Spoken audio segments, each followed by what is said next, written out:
What's going on, everyone? My name is Nicholas Merton here at Data Dash, and today is August 23rd of 2017. So as you all know, if you watch my channel, I like to take time every once in a while to really sit down and answer a lot of the questions you all have for technical and fundamental analysis of cryptocurrencies. I love the fact that you all want to learn because, quite frankly, there's too many people in the cryptocurrency community that think this is just some market to get rich quick. You know, they think it's just going to be handed to them and they're just going to become successful investors and traders. I think the majority of you who watch my channel clearly understand that's not the case, and you have to learn the right strategies to become a really profitable trader, especially a trader, but also as an investor as well. And I'm so excited that you all want to learn, so I want to spend the time to answer those questions. And I also want to share with you a few points that I've learned over the past 6 or 7 years of trading and investing in traditional markets and in cryptocurrencies. So that all being said, this video is going to be jam-packed with information answering your deepest questions on these topics, as well as some things that I'm very passionate about and I think you should know if you really want to call yourself kind of a more advanced or intermediate trader.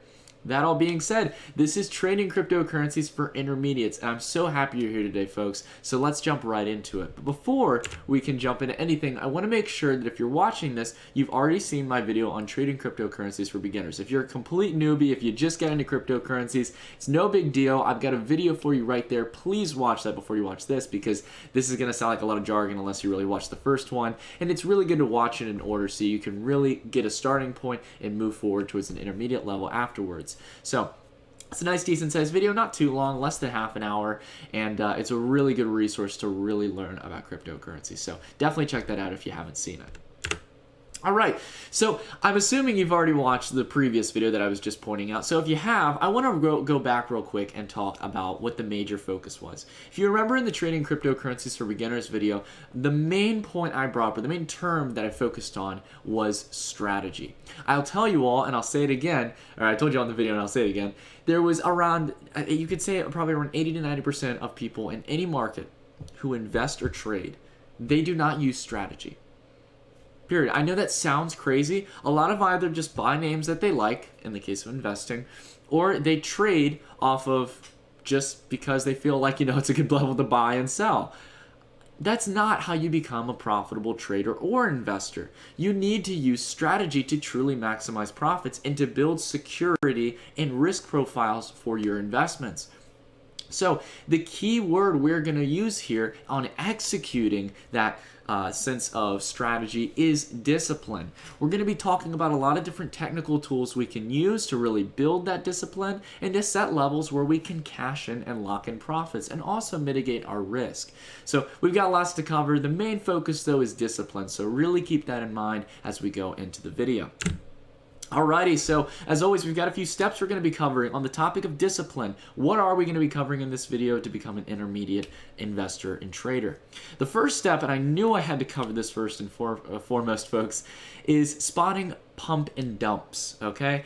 I get requested all the time on my channel. It's probably one of my biggest time wasters is when people leave comments asking me to check out some coin that they saw trending on Bittrex, okay? Now, I know that it usually, I always can tell about 90% of the time, when I get requested about a coin, I simply go there and I think, do I even know what this coin is? I haven't seen this before. And I know exactly where to look. I don't try and look up the symbol and go on CoinMarketCap and look up its website. No, what I do is I go on Bittrex and I look at the top gainers, not by volume, by price action, and I can instantly see the coin that they're referring to because people are interested in chasing the highs. It's a common mistake of beginning traders, and I'm going to teach you all how to avoid that and why you should in the structure of pump and dumps. So you want to stay out of it. Second off, ride the runners, scale your profits. Now, what does this mean? I want to teach you all to ride the ones that are returning you money consistently, who are giving you solid returns over the long term, and get rid of your losers. We're also going to talk about scaling your profits, locking in those profits rather than just hoping that it's still going to keep going up for whatever you're holding, and really setting those disciplinary levels to close out and lock in your profits. So the third point I want to talk about as well is utilizing the Fibonacci retracements. I gave this one its entire own category because I'm going to have to spend a decent amount of time explaining how to use it. It's probably one of the more advanced technical indicators you can use when you're charting on any kind of cryptocurrency or stock. And we're going to talk about how to use this, at least in the method that I use it. It's kind of subjective. People use the Fibonacci retracements in different ways. But I think this is a wonderful tool that you all have asked about a lot, and I'm happy to teach you about how to use it. Step 4 is applying advanced indicators. Now, outside of the Fibonacci retracements, we're going to be talking about using a little bit of the RSI. We'll go over the MACD again and some real-time action, and then we'll also look at using the Bollinger Bands. That's another technical indicator that I haven't really covered, or at least used in trading strategy outside of my live streams. So we're definitely going to go over that, and I want to try to use as many indicators that you all have asked about. Step 5 is using the order book. The order book is something that I think so many traders, especially traders, undermine in the sense of making their investments. And it goes for both sides, whether you're a trader or investor. So I'm going to teach you how to use the order book, what it is. You know, a lot of you might not know what an order book is or ever clicked on it on your exchange. So we're going to make sure to understand what it is visually and how to use it in our trading strategies. And the last point, but it is not the least important, is becoming your biggest critic. It is an extremely important psychological point to take away from this video, and the sense of becoming a better investor and trader. And you really need to start doing this if you're at the level of intermediate and really trying to keep records of how you can improve yourself. So that all being said, now that we've got the structure of the video, now that you've heard me ramble on about what we're generally going to be talking about, let's dive into it, because I know you all are ready to learn. Alrighty, so as I said, first and foremost, I gotta cover spotting pump and dumps. A lot of people fall for pump and dumps. I would say around 80-90%. I know I keep on kind of coming up with estimates here, but this is actually a pretty fair number, I'd say. Around 80-90% of new traders and investors will fall for pump and dumps once in their trading career. It's a fact. A lot of people will usually fall for these early on because they're easy to fall for. So I'm going to teach you about the structure of what a pump and dump is, why you should avoid them, and how you can avoid them during your trading and investing. Alrighty, so what is a pump and dump, or a P&D? Here's the strategy of someone who's pumping and dumping. We should look at it in the sense starting off of where how it's starting in the first place. And it's happening from the people who are going to profit off of your dumb mistakes if you fall for one. So here's the first point. Whales, or large investors within the cryptocurrency space, people who have 50 or 100 Bitcoin, either who are early adopters or people who are institutional investors that have a lot more money than you and I. Someone who has 50 to 100 Bitcoin purchases a large amount of any given coin or token on an exchange, clearing through the sell wall. Now, if you don't know what a sell wall is, the sell wall is the portion of the order book where there's orders that people have set to sell their cryptocurrency at a certain price. So they're current holders of whatever coin or token this whale is focusing on. And he's going to buy up all of those, propping up the price because the sell wall is very thin. There's low volume on this coin or token that they're watching. So it's whatever coin or token they're watching, let's say it's XYZ token. We just made that up. XYZ token only has 10 Bitcoin of its cryptocurrency wanting to be sold. So in the sense of equivalent valuation, there's 10 Bitcoin worth of that cryptocurrency ready to sell on exchanges at certain prices. The whale doesn't care. He's got 50 Bitcoin, and he's just going to clear through that and keep propping up the price. Now, here's what happens next. The whale is assuming that this next step is going to happen in the process. He knows, he or she or whoever it is, knows that other investors, people who I call the dumb money in this sense, are going to want to chase the highs. They're going to see on Bittrex something's up. Whoa, that's up 80 or 90%. That could probably go to 200%. I better buy into this. There seems to be a lot of optimism behind it. So let me go out and buy it real quick. And they're going to go in and they're going to pay the ridiculously high inflated prices rather than being smart and taking the simple approach of buying low and selling high. They're getting greedy, they're chasing the highs, and they're thinking in an irrational sense. They're thinking emotionally, not with strategy. The third part, though, is now that the price has gone up extra, so it's gone around 120, 130%, the whale's going to start during the whole process of now that he's up, he's propped up the price around 80%, he's going to start selling his partial amounts each and every time to other investors, the dumb money, and he's going to sell it to them, and they're going to buy at the overinflated prices. They're going to pay the premium, that really high level of the price range of the daily candle. And he's going to lock in his profits, make a nice pretty penny, and walk out. And then there's a lot of small-scale investors scattered with really high overinflated prices. And then eventually it pulls back, and you're going to lose your money if you're on that end. And this chart is a perfect example right here, folks. This right here is a very simplified version of it, But you can also spot this in any general chart. Just look at any chart that has extremely low volume, or any cryptocurrency that has really low volume, and look at the daily candles. If you see one that has the wicks, meaning the really thin line off of the actual colored candle, going really high up and the candle being very low, that is a common pump and dump. Sadly, it happens a lot in cryptocurrencies. There is an intense regulation on it, but let me tell you something too. A lot of people get reached out to participate in pump and dumps.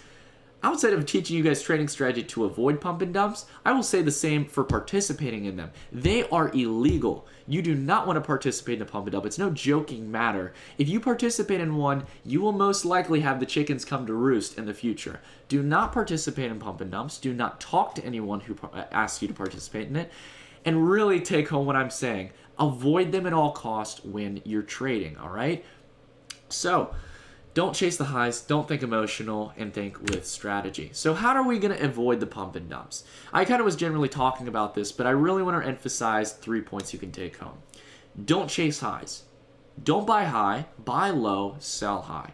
It's so simple, but so many people think not in a rational sense, and they get exuberant and greedy, and they lose money. It's a simple thing you just got to keep in mind, folks. The second thing is don't trade coins with less than $500,000 or roughly around 100 Bitcoin in volume.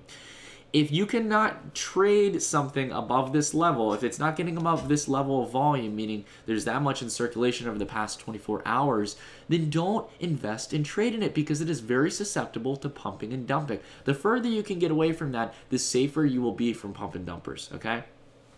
The third point is, this is really kind of funny too, but it's something that's very true what I was saying earlier when you all mentioned all these coins on my channel. Have I heard of this coin? If you haven't heard of the coin, for example, if it's something like Breakout Coin, or one of the ones that get pumped and dumped, it gets pumped and dumped all the time on exchanges. If I haven't heard about it, if I haven't researched the technology, I really don't want to trade in it. You shouldn't invest and trade in anything that you wouldn't feel safe holding for the next year, at least. I usually recommend 2 years. But that all being said, these are 3 key points that you can take away to avoid 90% of pump and dumps in the market, at least in cryptocurrencies. So step 2 we're going to cover is riding your runners and scaling your profits. This is a very important part. And as you can probably see, I bet my webcam's probably blocking a little bit of the important part that I'm trying to take home, which is the Ethereum chart that we're looking at, where the price is running up to astronomical levels. And it almost looks like it's going in an exponential curve. This is really important. So what is the concept of riding your runners? Well, let's talk about the failing emotional mindset that a lot of traders and investors will have. They'll say, I'll wait until my losers turn a profit. They've got diversified assets, so they have multiple holdings. I'll wait till my losers come back up and turn a profit, so I'll keep holding them. And I'm going to sell the winners that have made me a 10 to 20% return. Failing concept right there, folks. That's the concept of someone who is a bag holder. A bag holder gets caught holding cryptocurrencies for years on end that aren't making a return, and most likely will never return to the levels that they bought them at, okay? That's the emotional mindset. It's a failing concept. The strategic mindset says, let's get rid of the losers as early as possible. Let's sell at the levels. We bought into this currency. It didn't turn out the way we wanted it. I'm down 10% at my level that I set to stop out. Let's sell it, get rid of it, and let's keep putting money towards the cryptocurrencies that are making me money.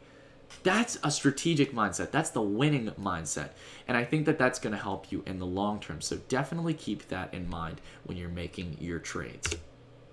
So how do you scale your profits? This is kind of the second part of the same topic we're talking about. How do you lock in some of those profits? Well, this is a very subjective approach. However, if you want to know how I approach it, this is how I generally do it.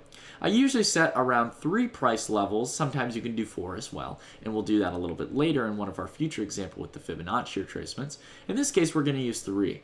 So right now, this is a chart here of Ripple, a very recent trending currency that I called out for being a recent breakout.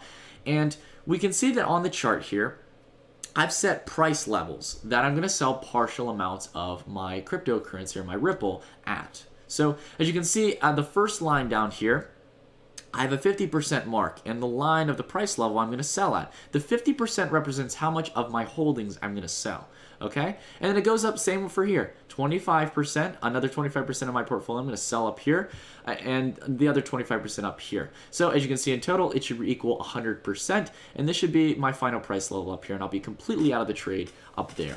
So there's three main points that you want to take home in strategizing this. Setting your price goals, determining how much to sell at each level, and staying disciplined, executing on it.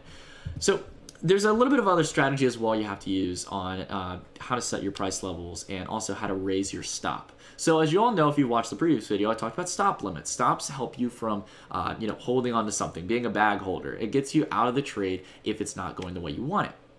So let's say, for example, we bought down here. This is our buy level right here. A little, let's just say generally around 4,000 Satoshis. And we're looking to make a 50% return and sell 50% of our holdings right here from 4,000 to 6,000 Satoshis, a 50% return. So what we're going to do here is we'll have a stop level. I didn't really mark it on the chart here. Let's say that we have a stop at 3,800 Satoshis. So if it goes down, we get out, we take a little loss, but we're disciplined. We're not going to be bag holders. Well, it turns out that it started to rally up and go upwards, and it got to our 50% cut level. So we locked in 50% of profits, and we can see that it's even going a little bit above there. Well, what happens when we reach our 50% mark, when we reach our first sell level? What should we do to our stop? We shouldn't leave it down here. That would be stupid. What we should do is raise it a little bit. Raise it about halfway between our buy level and our first sell level. Put it here at 5,000 Satoshis. And what we'll do is, hopefully it'll keep on running up. If it comes back down, it'll sell the rest of it, and we'll completely close out of our position at that level, and we made a nice return. But in a lot of cases, it'll continue to run up, and we might come up to this level up here at our 25% mark, and we're able to lock in a few more profits. And each halfway mark to each level, we should raise that stop. So if we get it up to this range at 7,500 Satoshis, we should raise our stop here to the 50% level. And then we keep doing that. Keep repeating it. Halfway towards each level, raise that stop so long as the price action meets it. So if we reach up here at 9,000 Satoshis, we'd raise our stop to around 7,500 Satoshis. Okay? Sounds pretty simple.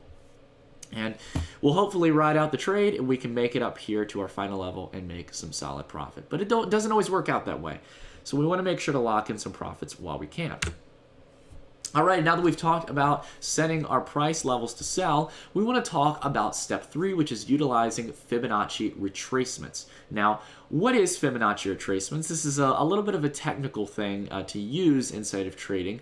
Well, I'm going to show you real time how to use it because it's not something I could just show you a photo and you would understand. It's time that we jump into Bittrex. I'll show you an example, and it's an investment that I'm currently holding myself. So let's jump over to Bittrex and take a look at it. Alright everyone, so for a real-time example in Bittrex that I'm currently holding, I'm going to show you all how I use the Fibonacci retracement on my current investment in Litecoin. As I've been talking about on my channel, I talk a lot about Litecoin, and I've been mentioning how we were going to repeat this price action of getting resistance at 2 million Satoshis down to 1 million Satoshis. A 50% pullback, very common in any traditional market, and even in cryptocurrencies as well. And luckily, I was right on it. I called that up here. It was going to be a double top. And for the past month and a half, I've been calling that Litecoin would come back down to this level at 1 million Satoshis. And it did. So we can see now that there's been quite a decent rebound. I'm already in a position here, but I want to show you all what you could do. Let's say, for example, if you wanted to buy Litecoin today and you think that this is going to continue back to the upside. The smart thing is that we didn't buy up here. We're buying down here, if anything. And that's how the smart trader and the strategic investor thinks. You buy low, you sell high. You don't buy into FOMO. You don't buy at the top. And I can tell you why. If you want to be like an institutional investor, the guys with a lot of money, the people who know how to ride markets properly, look at the volume down here, where the majority of the trading is coming from. Do you see a lot of volume up here on the candles down here? I see a lot of volume over here where the upside it's pretty much on the low end where a lot of people are buying it. That's where the institutions buy. If you buy up here, you're most likely going to lose your job if you're working for some kind of firm.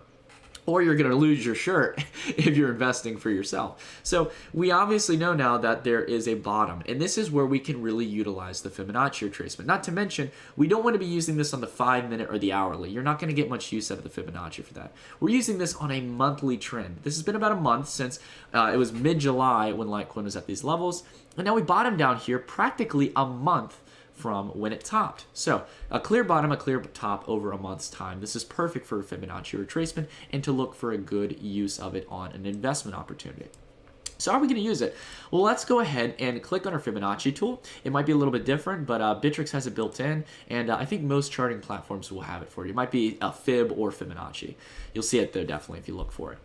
So now that we have our Fibonacci tool selected and we know where our top and bottom are of the trend, let's go ahead and apply it.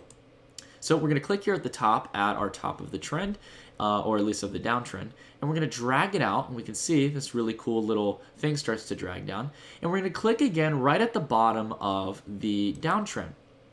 And we can see these kind of price levels, these percentages come up on the side, and these are very important. We'll talk about how we can use them later on. But now that we've got our Fibonacci tool in here, we can obviously see that a lot of institutional investors were waiting for that 50% pullback. Now, you don't traditionally use the Fibonacci retracement level for pullbacks. You use it after you've had the pullback. But look at how they were predicting that million Satoshi level once we've placed it here. Look at how it got support and resistance at these levels that come up on the screen. They're very important levels, and they're utilized by the big boys in the industry. So if you want to really trade like an institutional investor and make a lot of money and really make these good swings, use the Fibonacci levels, and I'm going to show you how to use them today. So let's think, for example, that we're wanting to get into Litecoin for the long term, and we want to sell by December 1st. We just want to, we're like, by December 1st, I want to, have a little bit of extra money. I want to go Christmas shopping. Okay, cool. So our level to sell everything is going to be by December 1st. That's when we're going to cancel out of the trade. So let's go ahead and select our rectangle tool. And you know what we also think? We think by December that Litecoin will reach 100% retracement for its bottom and will have a complete rebound to the highs. Might not happen, but we really think that it could happen. But we're not also going to sell everything there as well. I'm going to talk about, remember how I talked about cashing in some of your profits at different levels. So I'll completely cover all of it. However, we know our price range, our hopeful reward range for Litecoin if we buy it right now. And we also know the time that we are willing to hold it from December 1st. So we're going to use the rectangle tool, and we're going to scatter it across the Fibonacci's, and we're going to bring it, I overextended that a little bit. We're going to bring it right to our reward, kind of what I call a reward profile. It's kind of the area where we could see Litecoin go, and hopefully our time frame that we have to reach that reward potential that we have on the investment. So we have a very nice large scale of reward because we're buying nice fresh lows comparative to the highs up here. Then we also, before we jump into anything else, we want to set our risk profile. We want to say, things don't always go our way. So what could be a good way to get out? Well, let's say, for example, that we want to get out if it retraces back down to these lows. It might go down and break down to new lows. So we want to cancel this out at 1 million Satoshis. So we'll go ahead, do a little bit of a red color for the sell side. We'll go ahead and build the same profile. So if we reach down here between December 1st, we'll sell it, or if it goes down below that, we're going to sell it as well. So that's our risk and reward profile. Reward profile is much higher than the risk side to it. So that's the strategy of buying low, and really we're going to use these Fibonacci levels to really build even more strategy. See how much this can help us, folks. So now how are we actually going to use these Fibonacci retracement levels? This is where we have to start strategizing. And we're going to use the line tool to start setting our sell levels where we can cash out those profits. Let's say, for example, that Litecoin doesn't go down here and things go our way. All right, so it doesn't go here to cancel out on our stop limit, which we talked about in previous videos, and it goes up here to the 38% mark. This is where we're going to set it a little bit before as well. This is where we're going to sell our first portion of our holdings. Now, why am I doing that at this level? Why am I wanting to sell this at this price range? There's a reason for that. Because at the 38% level, a lot of institutional investors are going to start selling. And if you don't believe me, you can go and check the order book. If we go here, I'm going to go generally look and see if it'll pop up here in the order book. Go to 78%. The more we get up to that level, institutions already got the big shares of Litecoin or the big holdings of Litecoin ready to sell. And we'll look at the order book a little bit more later to understand that. But they basically got a lot of sell orders around that price range because they know that's where the Fibonacci retracement is, and you're going to probably see a pullback there. So let's set it to lock in 50% of our, actually no, sorry, we're going to do 25% in this case. Now we'll have 4 sell levels. We're going to sell 25% at this price range. So once we reach around 1,400,000 Satoshis, we'll sell 25% of our holdings and cash in those profits. Already a great start. Now we'll probably get a pullback, and let's say that it continues going up. We're going to go ahead and set our next price level to sell around 1,540,000 Satoshis, a little bit before that Fibonacci retracement level. Be a little less greedy than the other players so you can lock in those profits. And we'll sell another portion there as well. Sorry, the line tool isn't always even, guys. I apologize about that. It's hard to get it exactly even with so many indicators on the chart as well. But anyways, you can generally see how it lines up. So next up, we have to think of our third one. We'll use the 61% retracement level as well. You can see that there was some resistance here in the past. It couldn't get back up above it. So we'll set it where we feel comfortable with, a little bit around there at 1,675,000 Satoshis. And then the last level we're going to set is a little bit before this 100 retracement. You can see we usually get the breakout candle. We'll go ahead and set it nice and before that peak. So how are we approaching this from a trading strategy? Each level represents 25% of our holdings. When we reach these levels, we will cash out. There is no questioning. We're waiting till we sell at these levels, unless it touches our limit or it reaches the end of the time zone. That's how we're going to approach it. We've got a completely laid out strategy here. It's just a matter of waiting patiently for it to execute. And lo and behold, sometimes it doesn't work out and it goes towards your stop, or it's somewhere down here. Make a little profit, make a little loss, no big deal. But the main factor here is that we've already set up our strategy. There's no stressing about it. It's just waiting it out. And that's the power of the Fibonacci levels. Institutions use it. We're using it. We've set up our levels to sell. We're selling before the big volume comes in, and we're going to lock in those profits. And hopefully, Litecoin will come back to the top, and we'll make some nice, juicy returns for the long term. So that's how you use the Fibonacci retracement levels. In my opinion, like I said, it's subjective. You're going to hear it from a lot of different people and different approaches. But that's how I used it for my Litecoin investment. And I'm hoping to get it back up to the top, have that 100% retracement, and make some nice returns over the next few months. So that's how you use the Fibonacci's. And let's continue to dive in towards the rest of the video. Alright, so next up on the video we have step 4, which is utilizing more advanced technical indicators to truly get a technical analysis on current price action. Now, a lot of what I'm going to be covering is stuff that I've covered in the past, but I'm going to reiterate and reuse them in more advanced ways, along with covering some new ones that you all have wanted to see covered on the channel. So let's jump back into Bittrex. I thought it'd be best to do it live like I did with the Fibonacci retracements. I know we just left Bittrex, but we're going to jump back into Bittrex, and I'm going to show you all some of this in real-time price action. So let's jump right back into Bittrex and see it real-time. Alright everyone, so now that we're back into Bittrex and looking towards using some of the advanced and technical indicators that I've covered in the past, I want to start off with a wonderful candidate you all know that I love if you watch my channel, and that is NEO. And there's no better example I can use right now on cryptocurrencies to show off something that I've covered before, which is the simple moving averages in the sense of price action and applying them. NEO has been a fantastic runner in cryptocurrency markets for the past few months. And it's a perfect example of using the simple moving averages. So if you don't know what the simple moving average is, I'm going to show you what it looks like on the chart, but I really want to reaffirm what it is. The simple moving average, depending on the numerical value you give it, it's best used on the daily chart as well, is basically taking the last let's say, for example, we're using the 50 SMA, the 50 standard moving average. It's taking the last 50 days worth of closing price action. So each day there's a close on the price action. It takes the past 50 days of price action on the close, and it averages it out to one number. And that number is going to appear on the candle of that day where it took the past 50 days of price action. So I'll show you what that looks like. It's a very smooth line that builds up. We can see it builds this very nice trending line. It says, and as the price action goes up, the 50 day is going to generally go up as well. And we can see that it helped us very much. If you were staying tuned to my channel during the time, it helped us in calling this price action on NEO. We saw that it built support along the 50-day, and we had one of the biggest run-ups NEO has seen since its previous run-up. Definitely an easy indicator to use, easy to plot on the chart, and it helped us predict that price action. And we all made a lot of money when we were holding it. So it was a very nice trade on that end. However, NEO also is utilizing another moving average right now. NEO has been going through a lot of fast run-up, and there's a lot of optimism and adoption on NEO right now. So in the sense of price action, we can also use another moving average, and this is what I call the MOMO moving average, okay? Now, MOMO stands for market momentum, or market mover, and there's a lot of people who debate about that, but basically speaking, you want to use what's known as the 21 SMA, the 21 daily moving average, in this case, when we're looking at the daily chart.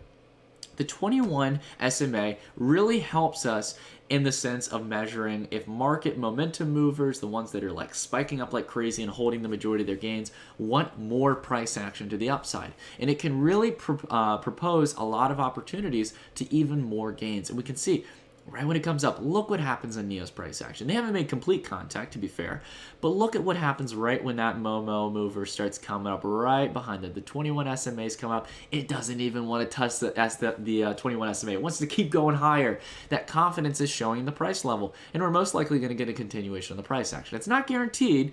Indicators aren't a guarantee of anything, but it could definitely show a sign of wanting more upside. So that's how you can use some of the indicators. The other ones I recommend you using are the 100-day and the 200-day. The 200-day is great for finding pullback points. And I'll go ahead and show you on Litecoin what that can look like.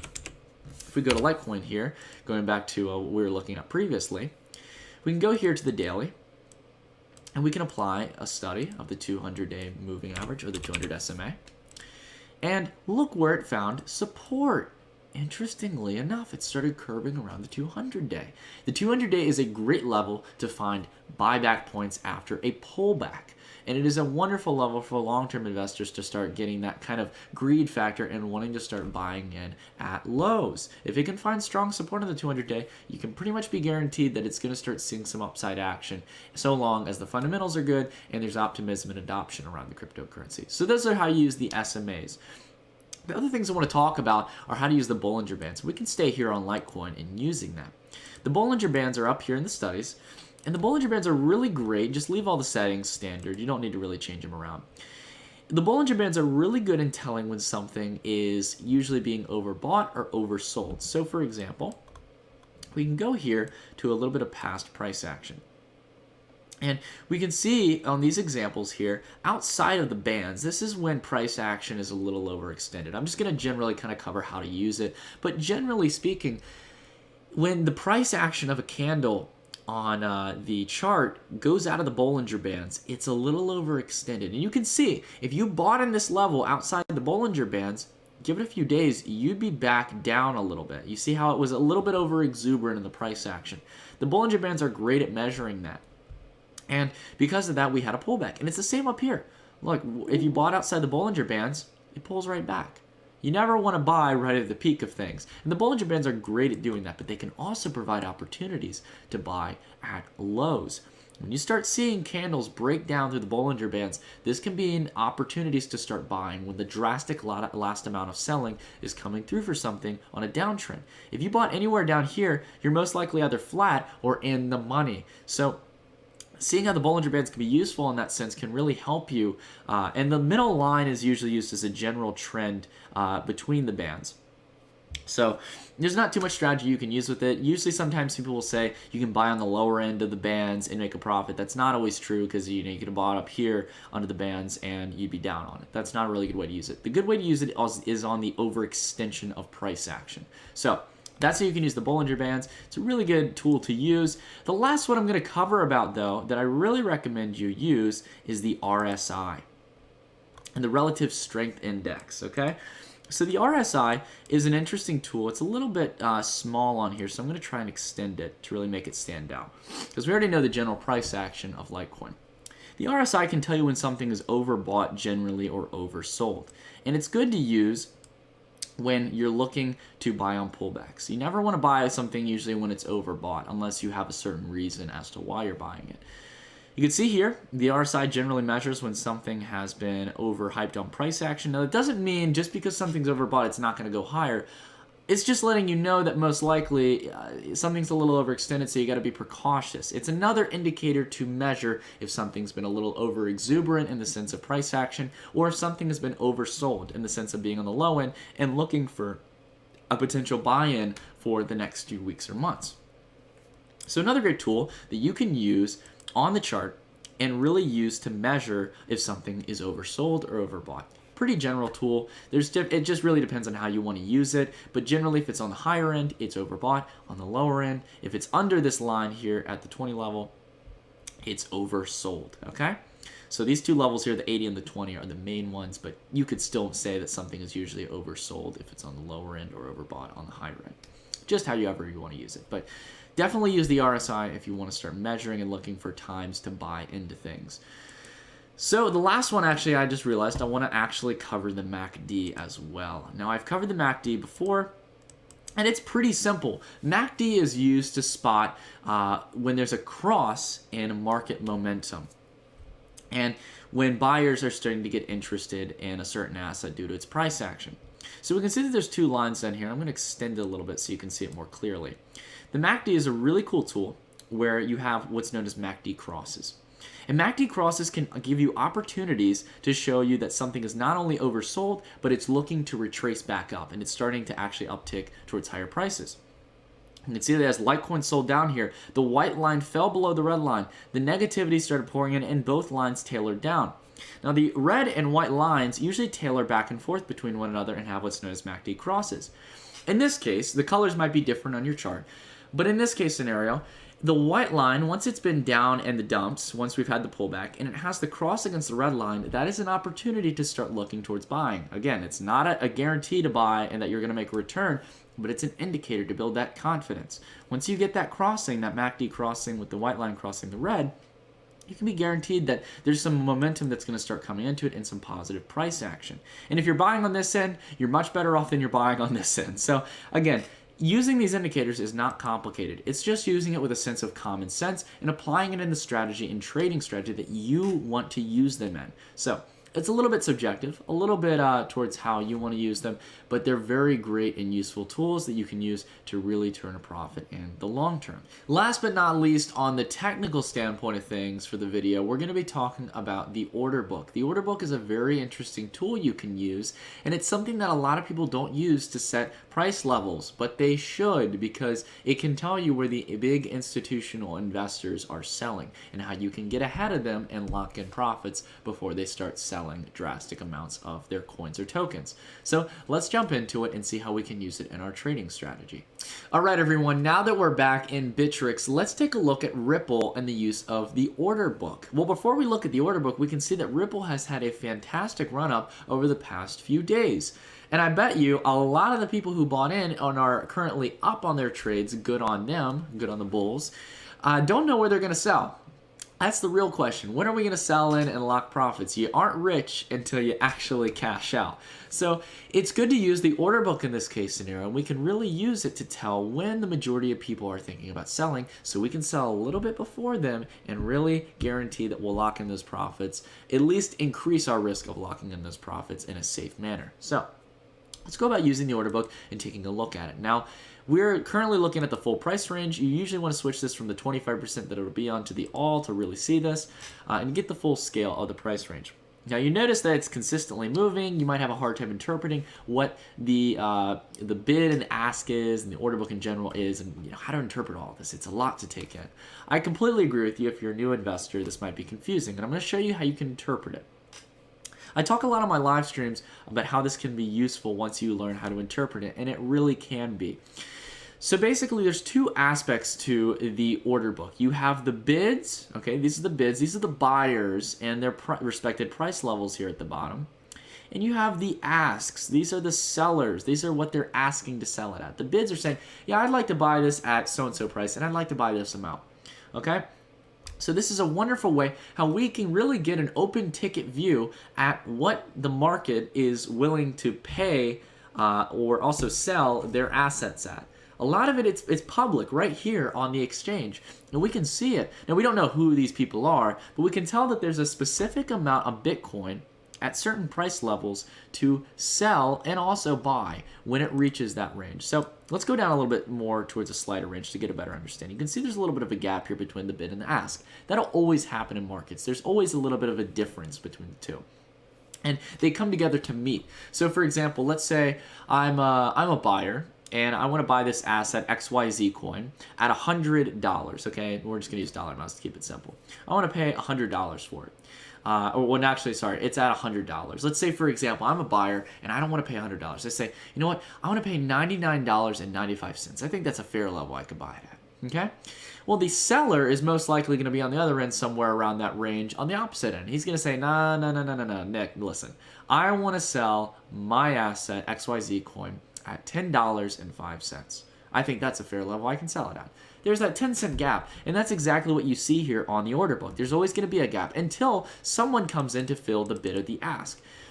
Now, when you're buying into a cryptocurrency, I recommend you just go ahead and you fill the ask. Pay the ask price, unless the spread, meaning the difference between the two, is very high. However, in this case scenario, it's just a few Satoshis, so nothing really to worry about. And if you really want to get on something, just buy it. Now, we can tell here that as we increase, let's take a look at the sell wall first. As we go along here, these are all the sell orders that are put on Ripple. And as we go further towards the right side, much as we do with the left side on the buy wall, it gets bigger and bigger. This number that keeps on counting up on the top of where near our mouse is, that's the number of Bitcoin you would need to clear through to get to that price level. So if we go down here and we look at the red box that's filled at the bottom, we can see that at around 6,800 Satoshis, we need almost around 15 Bitcoin to get to that price level. So it's not saying that for each interval we go up, it's another 15, another 15, and another 30 Bitcoin. No, it's saying that as we continue to climb along here, if we want to reach this price level at the bottom, in this case down here around 7,000 Satoshis, we need 52 Bitcoin to clear out those sell orders, okay? And it usually takes a little bit more than that because there's people consistently transacting, but these are locked-in orders that people are waiting to transact.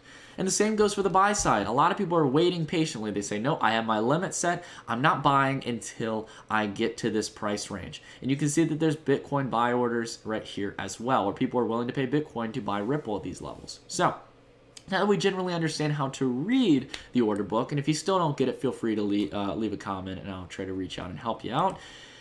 We can take a look at the all range of the price action on the order book. We can see that it starts to really peak up towards these higher levels. And also the price range gets shrunken as well. We're going all the way from 7,600 Satoshis to 28,000 Satoshis, comparative to around here where the price range that makes up the majority of the order book isn't as much. And this is common on an order book. It has to do that to keep all the price action together. The majority of people, though, are wanting to sell their Ripple at higher levels. So we can see that there's kind of a general gap here. We can see that the majority of people are going to really start packing in and selling and really start blocking the buyers and the exuberance when we start getting past a little bit above 7,000 Satoshis. So what would a disciplined investor do? Well, let's say, for example, we think that Ripple's going to go back to new highs. You know, we're over exuberant on it. So we have some price levels that'll be set up here, but what would be a great level to set our first price level at? I think it's something before 100 Bitcoin right here. Look at that, interestingly enough, 100 Bitcoin at 7,000 something Satoshis. So we'll set a buy or sell order right here before the big peak, and it's going to put us ahead of over, let's see, well, if we put it here, we have to wait for 100 Bitcoin, but after that, we're putting ourselves ahead of 651 Bitcoin, okay? And that's really an advantage we have. Now, we're not setting ourselves up for as high of a return as those people. And we could set our later sell prices on some of those levels as well as we climb up the peaks here on the order book. But we want to set our first level here to be disciplined. And at that level, around 7,000 something Satoshis, that's something around this price range, all right? So we lock in our first price level there. And then we can do appropriately as we please as we go up. It's really, as always, it's subjective. You've got to practice with it real time with real money. Do it with small portions if you're trying to test out the tools and see what works for you. But you'll learn over time how to read an order book. And you can see you want to probably set one of your levels before this big peak right here, because you're putting yourself ahead of a crap ton of Bitcoin right there. And it's usually around, as I always talk about on my channel, the big evens. So keep that in mind. All right, everyone, now that we've gone through all the technical jargon of the video, it's time to go towards the final step of building discipline in your investing and trading journey, and that is becoming your biggest critic. Now, I know a lot of you might be going, oh, Nick, here he goes again with his investor philosophy. But I think this is really important, and I'll explain why I think it is, and why you should really take it into account throughout your trading journey if you continue to do this for quite some time. And the whole aspect of trading and investing, especially if you're coming here to me, in the sense of starting your journey and doing it on your own rather than going to a financial advisor, no one's going to be there to critique you. Now, you can always take my videos as a way to learn the process of beginning in trading and investing, but I'm no financial advisor, I'm no whiz, and I'm not always going to be there for you. That's why instead of just listing off coins that I'm optimistic on and you blindly trusting me, I want to teach you how to become your own independent investor. And the only way you're going to do that is to critique yourself. No one else is going to be there to critique you. You can come back to me and say, oh, I messed up here, here, and here, and I feel bad about it. And I can say, yeah, I mean, I told you in that video not to do that. Or you can learn from it, not get emotional about it, and learn from your mistakes and become a better trader or investor. So, the only way you're going to do that, though, is becoming your biggest critic, because there's no one else in this world who's going to be critiquing on your work rather than yourself, or at least eager to critique you. So ask yourself questions and take notes. Journalize your trading history and ask a few questions like, what did I do right or wrong that made this trade successful or end up being a failure? That's a very steady question to ask yourself, and it's something that I ask myself a lot, especially if I make failing trades. But you can do it on both ends as well. And as much as you want to be critical on yourself, be positive on yourself. Say like, yeah, I knew that indicator led to that swing. I'm going to keep that in my notes and make sure to write that down for future reference and look out and apply that indicator towards future coins or tokens that I'm optimistic on. Also, what indicators helped me reach a profit? What indicator was the specific giveaway in my mind that really led me towards that profit? And what can I apply it to in the future? The last thing I want to talk about is where my price level is too low or high. And this is actually something that you have to ask yourself, because sometimes we get a little greedy when we trade, and we have to sometimes readjust. What should we expect in the sense of return in cryptocurrencies, and that will change over time as cryptocurrency markets get larger. And you're probably going to have to start lowering those levels a little bit in the sense of expectations and in the sense of return. Because right now, it's a lot easier for you to make 100% return on a coin than it is going to be in the next 10 years when you're going to need a lot more money to move it. And the ultimate question you should be asking yourself every single time you're in trading or investing in cryptocurrencies is, when is the next Data Dash video? I'm just kidding, guys. But I'm going to do a little bit of shameless self-promotion. But honestly, stay tuned to my channel, everyone. I want you all to learn. I hope I show that. I'm not here to sell you on anything or promote my coins or pump and dump things. My objective here is to be a coach, a teacher, to help you become better at investing and trading.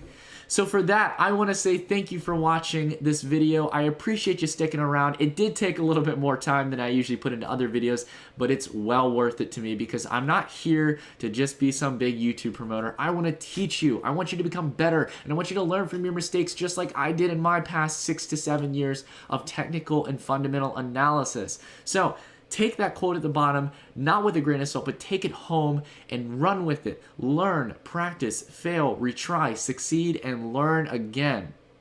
All right, folks? So that being said, if you got any comments or questions, leave them down below. If you liked this tutorial and you watched the entire thing, say hashtag long-term investment in the comments so I know my true fans are there watching. And that's it for the video, everyone. Thank you so much for sticking around. If you got any more comments and questions on things that I didn't cover, I'll try to cover it in the next video. But until then, I will see you all in the next video. Stay tuned.